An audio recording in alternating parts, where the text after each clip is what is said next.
Welcome to our next in the Animal Issues Thematic Cluster's interviews, which we are conducting in connection with the high-level political forum currently ongoing.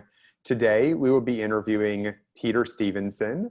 Peter Stevenson is the Chief Policy Advisor for Compassion in World Farming, and we will be talking today about harmful impacts of factory farming. Thank you, Peter, for joining us today. Thank you for inviting me. It's a pleasure to be here. So my first question, when we talk about factory farming, what exactly is factory farming and what differentiates it from other forms of animal agriculture? Okay, in factory farming, very often animals are going to be kept either in tiny cages or in crates or stalls, so narrow that they can't even turn round. Alternatively, they are kept in very barren, crowded, often dirty conditions.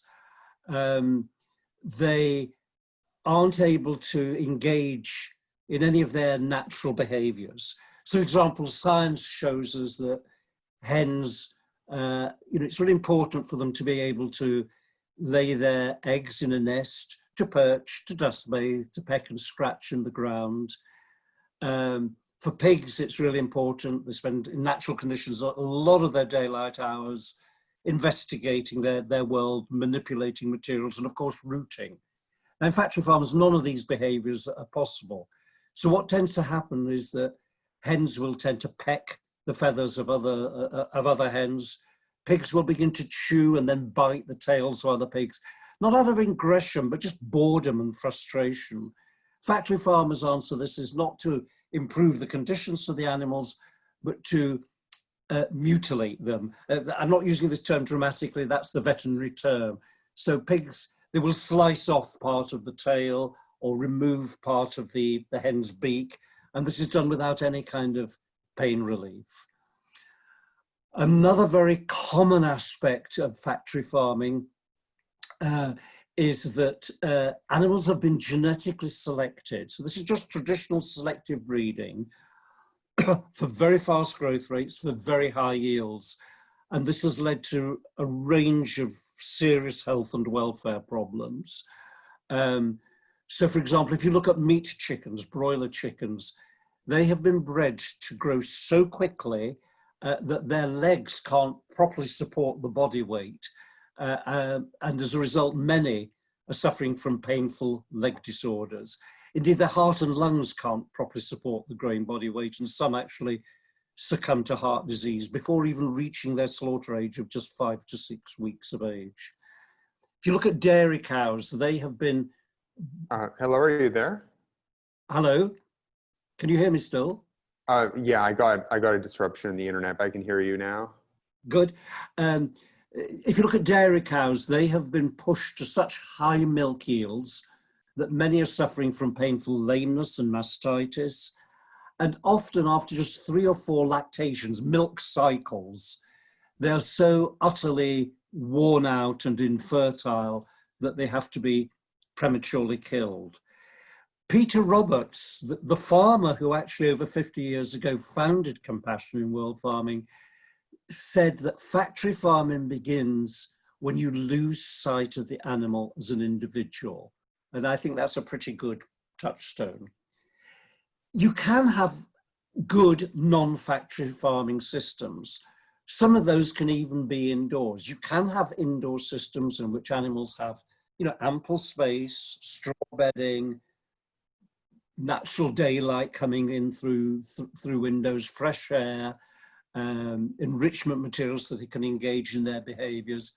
But clearly, from our point of view, the best kind of systems are well-managed free-range systems.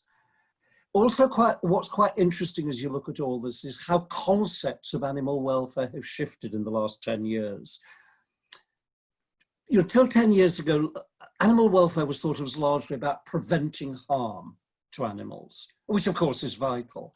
And increasingly scientists have said, no, that it's more than just that. It's about providing some sort of positive quality of life for animals. And so scientists have said that animals need to be able to experience comfort, interest, pleasure, confidence. I think that's a lovely word to use about farm animals, a sense of control. One major study talked about the importance for farm animals of investigation, exploration, problem solving, and play. So a very different idea of what animal welfare has emerged, and factory farming is totally unable to respond to this developing, more positive notion of animal welfare. You mentioned free-range farming. From a legal regulatory standpoint, what differentiates free-range or the free-range label from mainstream factory farming, and then how, if at all, does that differ from the ideal of free-range? What would a free-range system ideally be versus what is often called free-range in the marketplace? Right. There are very few legal definitions of free range, although I think it's something that, you know, people understand what it means. We've got in the European Union for eggs and poultry meat, there are definitions. So marketing laws say if you want to use this term, these are the conditions you must meet in terms of space allowance, both indoors and outdoors, and other factors too. But I think for me, what a free range system is one in which animals have genuine access to the outdoors. I mean, that doesn't, I mean, of course, particularly I'm thinking of poultry, they will need indoor accommodation as well for nighttime or bad weather. And it's certainly in the UK climate, whereas dairy cows can be kept outdoors during the spring and summer, they wouldn't really want to be kept outdoors during our winters, which can be quite cold and wet. A group of farmers here in the UK have set up their own label for outdoor pasture-based dairy farming. They require their cows to be kept outdoors for at least 180 days of the year, and day and night. So it can't just be some token, oh, we'll let them out for 2 or 3 hours in the afternoon kind of thing. Obviously, that would, you know, that sense of what free range means to dairy cows would depend very much on the climate. But for me, free range is genuinely animals being kept outdoors, obviously with shelter for poor weather, genuinely being able to engage in their natural behaviors. Mm-hmm. Is factory farming only a mainstream system in Western countries or in more developed countries, or is this a problem now worldwide? It's now become, okay, it started in the developed world, in the States and UK and Europe. Very sadly, it is becoming ever more common in Latin America, in Asia, and in Africa. So I'm afraid it's now a global system, and an awful lot of, you know, people beyond just farmers themselves. In fact, farmers are probably the ones who benefit least from it. Often factory farmers of pigs and poultry have got very tight economic margins, but there's so many others who do benefit from this. For example, the big manufacturers of cages and crates. We have the problem in Europe that certain systems have been banned here, like barren battery cages or sow stalls, or what in the States are called gestation crates.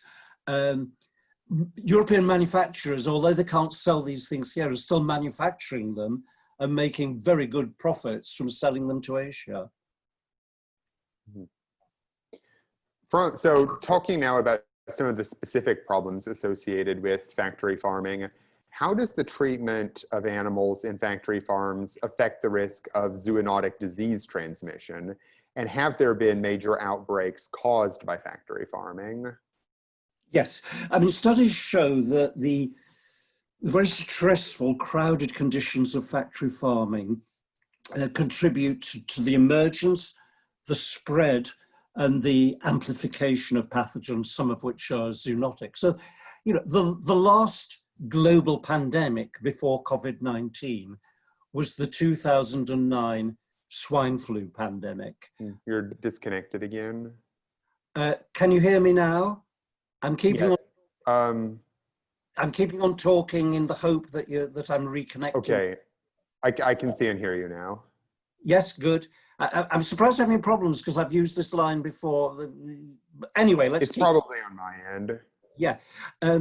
So yeah, the last global pandemic before COVID-19 was the 2009 swine flu pandemic, which is estimated to have caused worldwide anything between 150,000 and 575,000 deaths.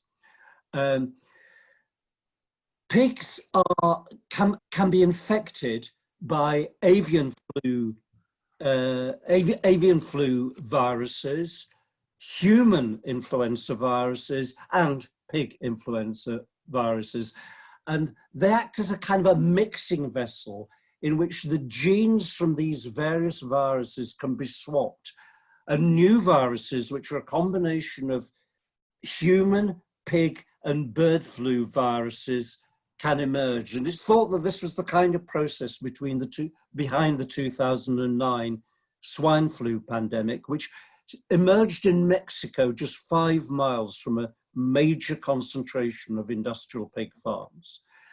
And the coronavirus that causes COVID-19 doesn't infect pigs, as far as we currently know, but other coronaviruses are circulating amongst the pig population, and scientists warn that in future they could be transmitted from pigs to people. The poultry sector likes to claim that avian influenza, bird flu, is transmitted by wild birds.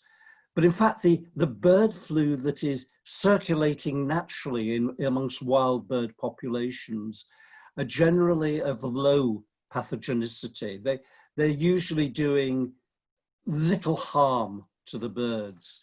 It's when the virus gets into industrial poultry sheds in which thousands of birds are housed that low pathogenic avian influenza can evolve into dangerous high pathogenic avian influenza.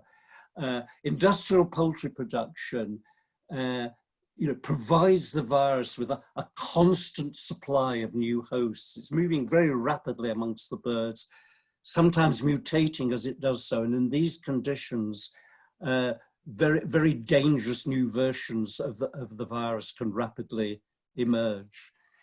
And factory farming can also have an indirect effect on the emergence of new viruses. Factory farming needs huge quantities of cereals and soy to feed the animals.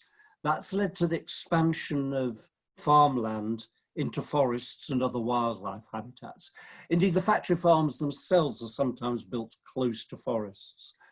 And this closer contact between people and wildlife can lead to pathogen spillover, with viruses being transferred from wild animals to people. So yes, although the COVID-19 has come from wild animals and it's thought wet markets, so there's still question marks about the exact origin, factory farming too can play, if we don't tackle factory farming, we're very vulnerable to future pandemics. How does factory farming impact the environment, both on a local level in terms of local ecosystems and all the way up to the global level in terms of things like climate change? Okay, the main environmental problems are coming from this huge need for feed. So that in the European Union, 57% of all cereals are used to feed animals. I suspect in the US the figure is higher.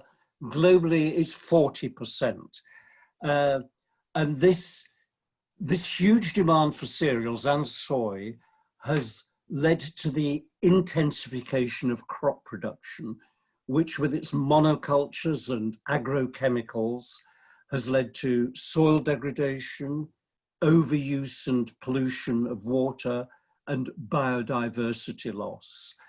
And also, obviously, the huge amounts of feces produced by factory farm animals can also cause great environmental damage, particularly to water.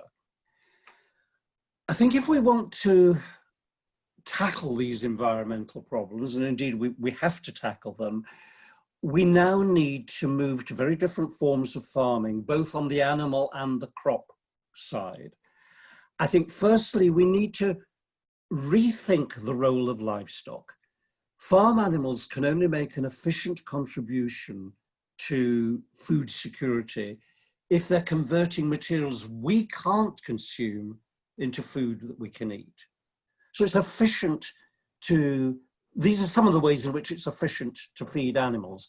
Obviously rearing them extensively on pasture or other grassland, or feeding them on crop residues, or byproducts from other processes, such as brewers' grains or citrus pulp, or feeding them on unavoidable food waste, such as leftover bakery products, or cull vegetables or fruits. Factory farming is always going to be profoundly inefficient by feeding them on human edible crops. But we also need to move to regenerative agriculture, such as agroecology, systems which can minimize the use of pesticides and fertilizers, while in some cases actually enhancing production, and doing this by supporting and indeed harnessing natural processes. So, for example, systems like this can build soil quality and fertility by the use of composts, animal manure, cover crops, and crucially by rotations, which ideally will include in the rotation legumes which are able to fix atmospheric nitrogen into the soil. Thirdly, crucially, we need to restore the link between animals and the land in rotational integrated crop livestock systems. Because in systems like these, during the grazing part of the rotation, soil quality is being built through animal manure, but through the ability of the roots of grasses to collect minerals from deep in the soil, by the inclusion in the grass of legumes, such as clover. All this means when you get to the arable part of the rotation, you've got good soil quality. You don't need artificial fertilizers. So on both the crop and the animal side, we need a fundamental, if we're going to tackle environmental problems, including climate change, we're going to need a very fundamental rethinking of how we farm. Mm-hmm. So you've talked about free-range farming as an alternative to factory farming and using things like waste products, things that would not rely as much on monocultures as methods of feeding animals. But would these alternative methods of livestock production be efficient enough to feed the human population with at the same level of meat consumption, meat, dairy, and eggs as currently? And on that note, how would you figure plant-based food systems as an alternative to livestock production in rethinking food? I think any rethinking of food has to involve a substantial reduction in meat and dairy consumption globally. No alternative system could readily provide meat and dairy at the current level with a growing world population other than factory farming, and this is just an utter disaster in terms of animal health and the environment. But the industry loves to claim that we need to produce 60% more food to feed the growing world population, which is estimated is going to reach 9.6 billion by 2050. But I've pored over the figures on this, and it's simply not true. We already produce sufficient food to feed well over 11 billion people. The problem is that over half of it is lost or wasted. About a quarter is lost in the conventional sense of food waste. So it is left to rot in the fields post-harvest, or it's thrown out by consumers or retailers because it's beyond its use-by date. But also, as I said, huge amounts of cereals are being used as animal feed that animals convert very inefficiently into meat and milk. And studies show that if we If the cereals currently used as animal feed were instead used for direct human consumption, we could feed an extra 4 billion people. There's also food waste involved in overconsumption, in eating, more than is needed to meet our nutritional requirements. Now, my calculations show that if we just halved all these various forms of food loss or waste, we could easily feed this 9.6 billion people that are anticipated to be alive in 2050. I'd like to bring in at this point, though, another major concern, which is figures show that around 70% of all antibiotics globally are being used on farm. And this is primarily on factory farms because they're dependent on routine preventive use of antibiotics to prevent the diseases that are inevitable when animals are kept in poor conditions. Now, this leads to antibiotic resistance in the animals, which then can be transferred to people, so undermining the efficacy of the antibiotics that are so important in human medicine. So what we're saying is, look, if we want to minimize the risk of future pandemics and save our antibiotics, we need to what I call develop health-oriented systems for rearing animals. In other words, systems in which good health is inherent in the farming methods and not being propped up by routine antibiotic use. So what would these systems look like? Well, they would avoid overcrowding and very large herd and flock sizes. They would minimize stress because stress undermines animals' immune systems, making them vulnerable to disease. They would ensure that animals can engage in their natural behaviors, because if they can't, that is highly stressful. They would ensure and maintain good air quality, because if air quality is bad, if you've got high levels of ammonia and carbon dioxide, it makes animals very susceptible to respiratory disease. They would avoid the use of animals genetically selected for high yields and fast growth rates, as these animals tend to be very vulnerable to immunological and metabolic problems. And of course, if you had systems like this, they would also be delivering very high standards of animal welfare. So I think for me, a key component of thinking about the future is this concept of health-oriented systems for the rearing of animals. Mm-hmm. Could you talk a little bit more about some of the human social costs of factory farming, since factory farms tend to disproportionately employ people who may be low-income minorities, refugees, immigrants, and that there are also problems of increased violent crime in communities that have slaughterhouses, so that the presence of factory farms and industrial slaughterhouses seems to aggravate inequalities in society. Is that accurate? Yes, I mean, we've seen a horrifying glimpse of the problems you referred to during COVID-19, both in the States and in the UK and Europe, in which we've suddenly seen that slaughterhouses are such difficult places to work in, with workers kind of crammed together, working cheek by jowl, both on the slaughter side and then the post-slaughter, cutting up of the meat, processing the meat.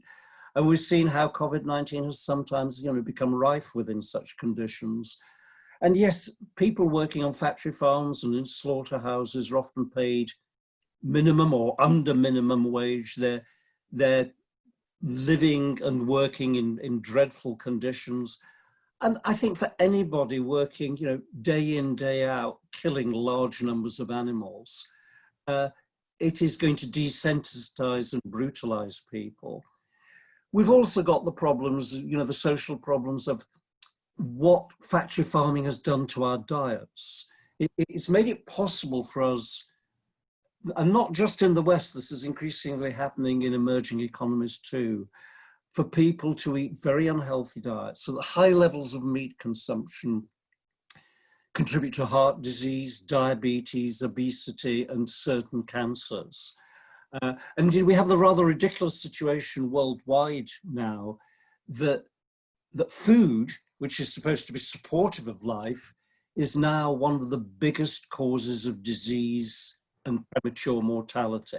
And that's not just about meat and dairy, it's about high levels of sugar, salt, but overconsumption of meat and dairy is one part of that. Part of the problem is the sheer quantity, but it's also the nutritional quality. Studies show that with some meats, particularly thinking of beef and chicken, there's a big nutritional difference between factory farmed meat and free range meat. That factory farmed meat will have much higher, relatively much higher quantities of saturated fats, but lower quantities of the good, healthy omega-3 fatty acids. So it's not just about quantity, it's about nutritional quality. So yes, our food systems, and you know, including within this factory farming of animals, are leading to kind of serious health problems. And then, of course, crucially, climate change. Figures show that livestock are responsible for 40... I'm losing you a bit. Yeah, I'll keep on talking. Tell me if I come back. Okay, I can see and hear you now. Good. So, yeah, figures show that livestock are responsible for 14.5% of global greenhouse gas emissions, which is worrying enough in itself. But looking into the future, while all other sectors are working hard to reduce their emissions, the predictions are that on a business as usual basis, the emissions from food and farming are going to increase hugely. By 2050, they could be 80% higher than they are now. And one major study has shown that, again, on a business as usual basis, livestock will be occupying 49%, almost half, of what's called the emissions budget. In other words, the amount of emissions that we can produce if we're going to keep within the 1.5 degrees centigrade target for increases. So livestock are becoming an increasing concern from a climate change point of view. And study after study is showing that if we don't reduce meat and dairy consumption, it will be almost impossible to meet the Paris climate target. So there are a whole range of reasons why we need to rethink food and farming, and in particular, the role of livestock and the quantity of meat and dairy products that we consume. Mm-hmm. So my next question actually builds on what you just spoke about, the connection between livestock farming and climate change, since this is something that the United Nations has long recognized actually produced some of the pioneering research on this subject. As far back as 2006, the UN has acknowledged that livestock farming is one of the top 2 drivers of climate change, as well as in various other documents acknowledged other harmful effects of it. And yet, in terms of its policies and initiatives, the United Nations has often seemed to ignore this. For example, at last year's high-level political forum was the inaugural event for the decade on family farming. But in their entire 70-plus page document launching the decade of family farming, there wasn't a single mention of the significance of livestock farming in terms of climate change. The panel, I believe, included a representative from maybe Tyson Foods, which is, of course, one of the biggest factory farming companies, and yet it's technically owned by a family. So their definition of factory farming is so broad that it doesn't really include anything about the actual practices. So why do you think that there's such a disconnect, or what are some of the factors behind this disconnect between theory and practice on a political and on an international policy level? It's odd and it's frustrating because, yes, when people talk about climate change, what they're thinking about is transport, energy, obviously, fossil fuels, heavy industry, all of which are important. And yet our diets, and particularly meat and dairy, excuse me, tend to get largely ignored, even though, as I've said, the science shows that the proportion of the greenhouse gas emissions, if we want to meet the Paris targets that are going to be taken up by livestock, are rapidly increasing. I think part of the problem is that there are huge vested interests that are utterly dependent for their business model on factory farming. As I indicated earlier, suppose we were to change how we produce food and move to much more extensive animal farming systems. Farmers wouldn't suffer. There may be difficult transitions, but we'd still need food. They would still be in business.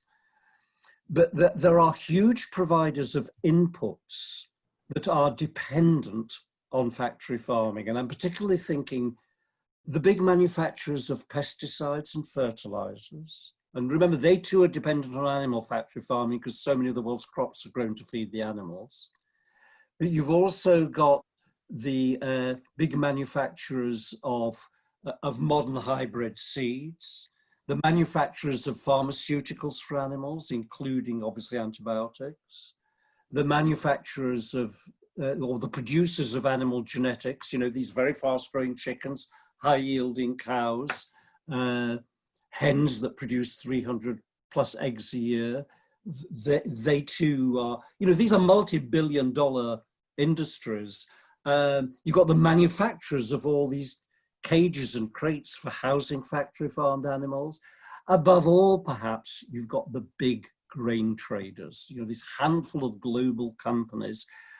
They need factory farming of animals to absorb all the cereals that they produce. So they have big vested interests in the continuation of the current model.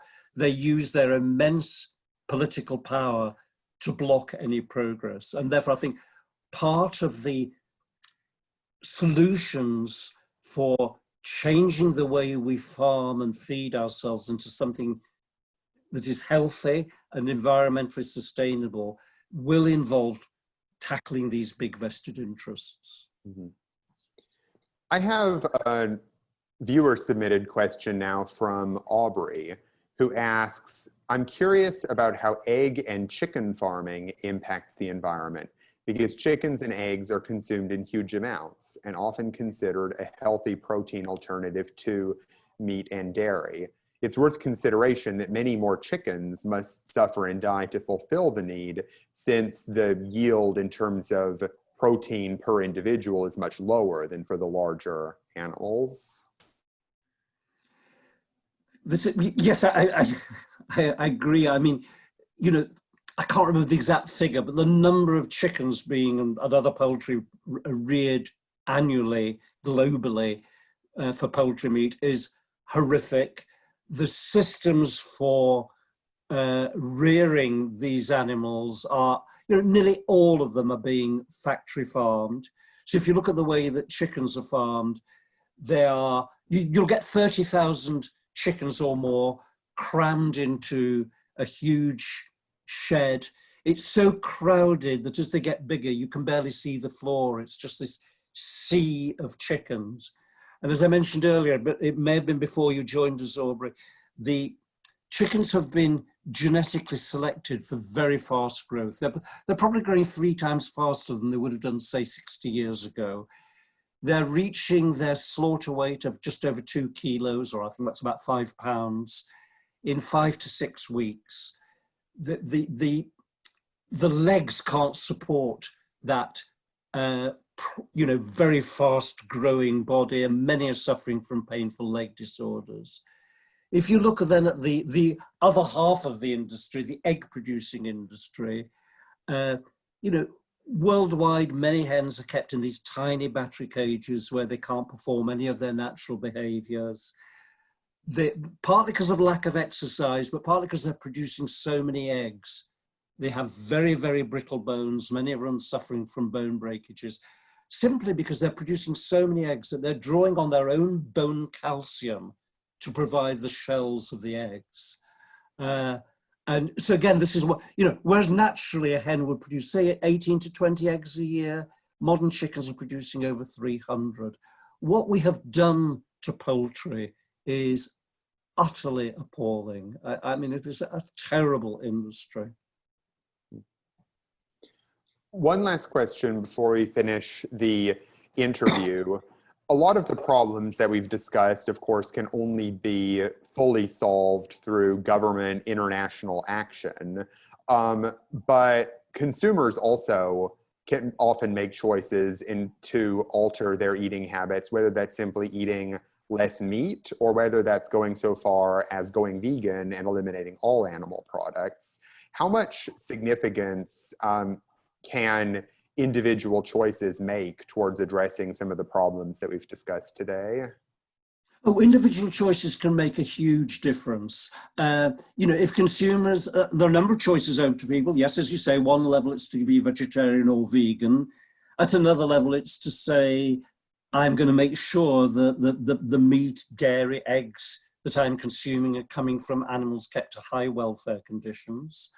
And part of the problem there we have in much of the world is very poor labeling. For example, in the EU, and it's good, since 2004, egg packs have to be labelled as to the farming method. It has to say free range, barn, which is kind of indoor but reasonably good, or eggs from caged hens. So it's really brought consumers up short with knowing what they're buying. They suddenly think, gosh, do I really want to be part of this? And there's been a big shift away from cage eggs.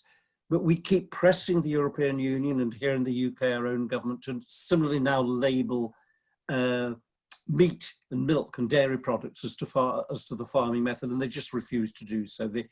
They will say the right thing about, oh, how important consumers are, but they don't want consumers to know how, you know, the shocking conditions in which most modern animals are being kept. So yes, so many different elements need to come together here. We need political banning of certain systems, the political will to move to better systems, but certainly consumers have got a very big part to play. Mm-hmm. Well, thank you so much. That's a good point to end on. Thank you so much for your time, Peter. It's been a really interesting conversation. And thank you so much for inviting me. I've really enjoyed being involved. Thank you.